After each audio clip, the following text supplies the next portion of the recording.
Hay un periodo de 800 años en la historia de España que para muchos es como si no existiera. Un capítulo que, lejos de estar cerrado, sigue generando un conflicto tremendo. Hoy vamos a intentar desgranar por qué Al-Ándalus, nuestro pasado musulmán, sigue siendo tan incómodo. Para entender de dónde viene este rechazo, a veces lo mejor es empezar por el final, por un hecho que lo deja clarísimo, de la forma más cruda que se puede imaginar. A ver, esta frase apareció en redes sociales justo después de un incendio en la mezquita Catedral de Córdoba.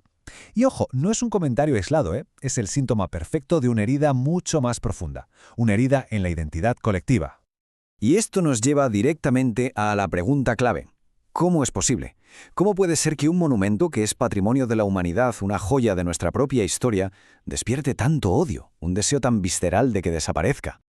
Sería fácil pensar que, la respuesta es simple desconocimiento, pero la realidad es mucho más compleja. Lo que hay en el fondo es un problema de identidad nacional que llevamos siglos arrastrando sin resolver.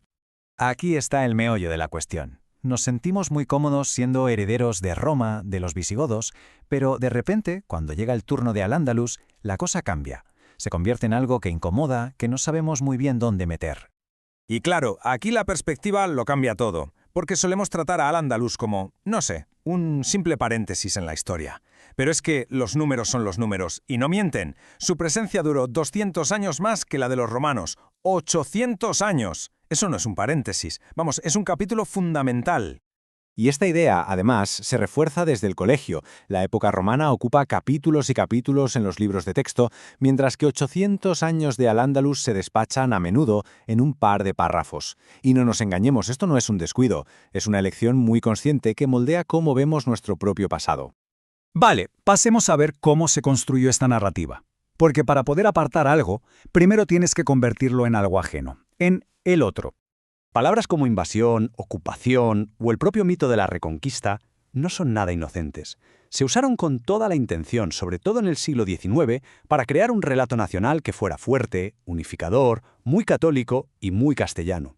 Y claro, en esa historia, Al-Ándalus, con todo su mestizaje, simplemente no encajaba. Pero a ver, si todo eso fue un mito construido, ¿cuál fue la realidad? ¿Qué fue de verdad Al-Ándalus? Es el momento de desmontar esa idea del invasor extranjero. El punto crucial, la idea clave, es esta. Al-Ándalus no fue una civilización impuesta desde fuera. Fue una civilización hispana, que nació aquí, del encuentro y de la fusión. Una civilización, además, sofisticada y muy diversa. Y aquí va uno de los datos más reveladores de todos. La inmensa mayoría de los musulmanes de Al-Ándalus no llegaron de fuera. Eran población de aquí, hispanos que se convirtieron al Islam, incluso nobles visigodos que se arabizaron para poder mantener su estatus. Es que no hubo una sustitución de población, sino una fusión cultural profundísima.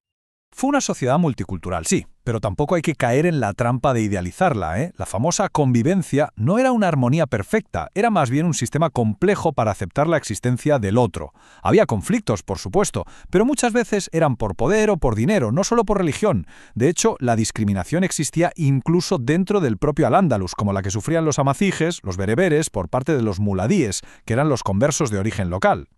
Bueno, y ahora vamos a ver cómo esta negación de la historia no es solo un debate para académicos, es que tiene consecuencias muy reales a día de hoy.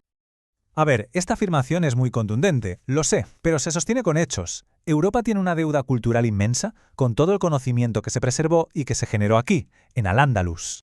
El mecanismo fue bastante claro. Todo el conocimiento de los clásicos y los avances en ciencia, en filosofía, se tradujo del árabe al latín en sitios como Toledo, y desde ahí viajó a las nuevas universidades europeas. La ciencia, tal y como la entendemos, pasó por Córdoba antes de llegar a Florencia. El precio de negar esta parte de la herencia lo estamos pagando hoy. Se ve en el vandalismo contra el patrimonio, con inscripciones árabes que se tachan, en restauraciones que minusvaloran el arte andalusí, y lo que es mucho más grave, en cómo ese viejo relato de ellos contra nosotros sigue dando gasolina a los discursos de odio. Así que, al final, todo esto nos lleva a una encrucijada, a una pregunta fundamental sobre qué tipo de nación queremos ser en el siglo XXI. La conclusión es bastante clara. Al-Ándalus no es algo ajeno, no es una nota a pie de página, es parte de nuestro ADN, el origen de muchísimas de las cosas que nos definen hoy, nos guste o no nos guste. Y con todo esto sobre la mesa, llegamos a la pregunta final, que yo creo que es la que de verdad importa. La elección es bastante clara.